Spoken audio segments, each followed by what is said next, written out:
Hafa ihany rehefa ianao tompony manao an'ilay asa. Rehefa hampanaovinao olon-kafa ilay asa dia zara fa vita. Fantatrao ve hoe maninona leader partout dans le monde no midéléguer ny asany amin'ny olon-kafa? En fait, ny délégation dia tsy famindrana asa fotsiny fa io ny passeport ahafahan'ny orinasanao mandeha lavitra sady mandeha aingana. Salama daholy, Raphaël Mpandraraha amina sehatra anankitelo. Ny anankiray Master Imo izay efa 9 ans d'existence tamin'ny sehatra fandrarahana amin'ny resaka tany izay manampy malagasy amin'ny fahazoana tany ara-dalàna ary efa voajary ary izay daholy no mikarakara hatramin'ny fahazoana ny book-titre amin'ny anaranao.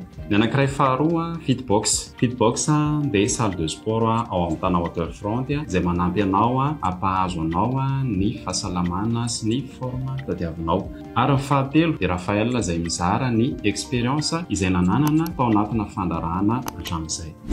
En fait, nisy mpandraraha anankiray izay nanantona anahy tao amin'ny salon de l'habitat. Mpandraraha anankiray izay misehatra amina resaka sakafo izy io. Dia rehefa ohatra ka teo amin'ny plasiny teo izy dia nijereko aloha tena hoe débordé be, misy mitady foana izy tena izy ok tompona orinasa izy dia nefany tena hoe tadiaviny rehetrarehetra sy manao ny rehetrarehetra satria izao teo amin'ny kesiny nahitako anazy. Dia vao nahita anahy moa izy dia niteny hoe tena mila anao monsieur Raphaël ozy izy fa sao dia afaka miresaka kely tsika. Dia en fait ny resaka izay niala kely teo amin'ilay fivarotany fa na niala teo ary izy dia mbola nisy nitady ok miresaka amin'olona izy fa misy manelingelina dia teo mihitsy izany nahitako hoe ay tena resaka délégation ny problème an'ity olona ity. Dia en fait izay mihitsy nizatra ny tantarany taty amiko hoe ahoana ozy izy ny fomba hampandrotsoko an'ilay orinasako satria za tena hoe tsy afaka miala eo ambony direction. Za daholo no presque mipiloter ny zavatra rehetrarehetra ao anatin'ilay orinasa. Za koa nefa ny en même temps tsy tena matoky raha ohatra ka ho déléguena satria aka comptable zany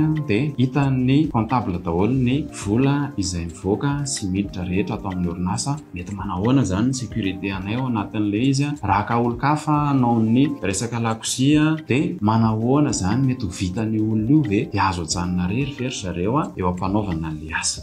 Izay indrindra no nahatonga anahy nanao an'ity vidéo anankiray ity azo lazaina hoe destiné ho an'iny olona iny nefany ho an'ny ankabeazan'ireo orinasa kely ihany koa ilay izy satria mahatonga ny orinasa kely izay tsy afaka mingeza dia problème an'izay délégation izay. Ny orinasa kely tena hoe malaina ny idélégué fa hoe anao ty zavatra vitako ve dia ampanaovikolona. Vala ilay fanontaniana rehetrarehetra teo dia hoe ny délégation izany hoe ny fanomezana asa ho an'ny olona hafa dia plutôt mentalité kokoa noho ny hoe fahaizana. Tsy hoe satria mahay ny délégué ianao dia navita ny délégué fa plutôt hoe mila manana an'ilay mentalité ianao hoe tsy vitanao rery ilay asa. Ianao tsy manana afa-tsy 24 heures ao anatin'ny journée anankiray anatanterahanao an'ilay asa. Imaginenareo ohatra hoe Elon Musk. Elon Musk manana orinasa be dia be izy. Raha izy daholo no miseho sady ingénieur izy, no miseho sady marketeur izy, no miseho sady comptable izy sûrement tsy androso be ohatr'izao ny asan'ny Elon Musk. Fa Elon Musk ny olona anisany tena mahay sady manana an'ilay mentalité hoe ok déléguéko ity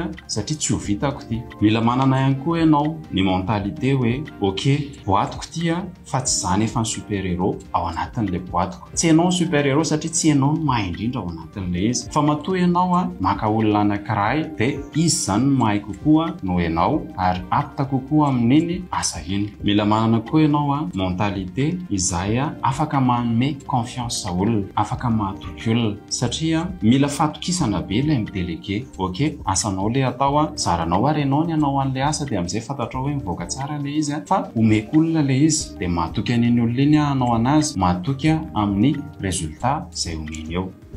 Misy fitenenana anankiray izay tiako be izay hoe ao anatina sambo anankiray dia tsy ho afaka mihitsy ny ianao sady pilote no mécanicien. Na ianao misafidy na ianao pilote ok zany hitondra an'ilay bateau na ianao misafidy hoe za katy amin'ny mécanicien anamboatra an'ilay machine. Nefa ianao moa no nanorina an'ilay orinasa, ianao no hitarika an'ilay izy mila ianao zany maka olona any amin'ny poste sasany.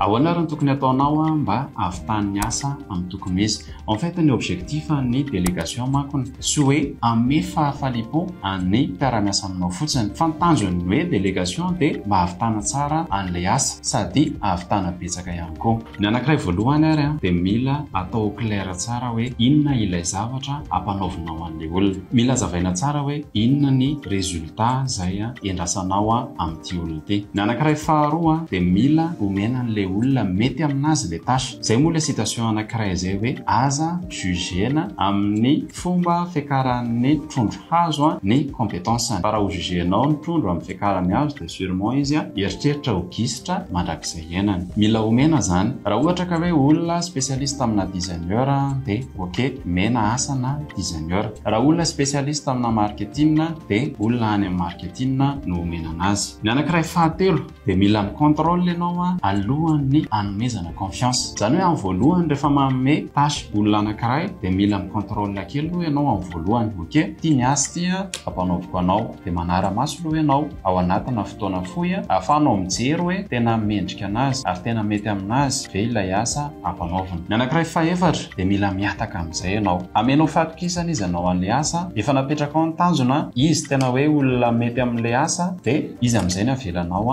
anao an'ilay asa. Ny contraire an'izay manko dia hoe resaka micro management. Ny micro management dia isaky mihetsika ianao miteny hoe tia indray atao, vity ty dia ty, vity ty dia ty. Rehefa manao an'izany loatra ianao dia tsy manana an'ilay direction intsony ilay olona hitondrany an'ilay asa. Lasa ohatran'ny hoe ianao zany miteny hoe ty atao ohatran'ireny zazakely izy mandray an'ilay asa dia tsy misy responsabilité any aminy. Ny anankiray fahadimy dia mila ianao mi-intervenir rehefa misy décision ngeza tokony ho raisina. Ohatra décision mahakasika ny marikanao tokony ianao no mandray ny décision anazy.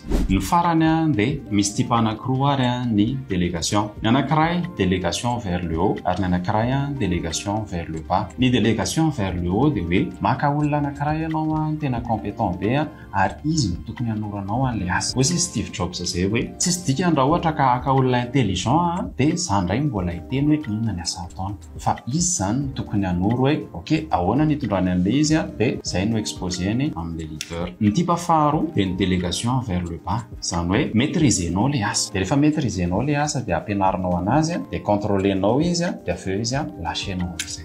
Anisany facteur anankiray tena hoe manakana ny fandrosoan'ny petite entreprise ny resaka délégation tena tokony ao aorianan'ity vidéo ity nareo tsy misy tahotra intsony ao anatina délégation. Efa natoroanareo hoe inona ny tokony atao ary ohatrany ahoana ny mentalité tokony hananana amin'ny resaka délégation dia mino fa samy hiakatra daholo isika ao anatin'ny orinasa tsirairay avy. Izay indray vidéo antsika androany dia manantena anareo hipartage an'ity vidéo antsika ity mba hanampy ny namantsika hafa koa mandra-peona indray ary.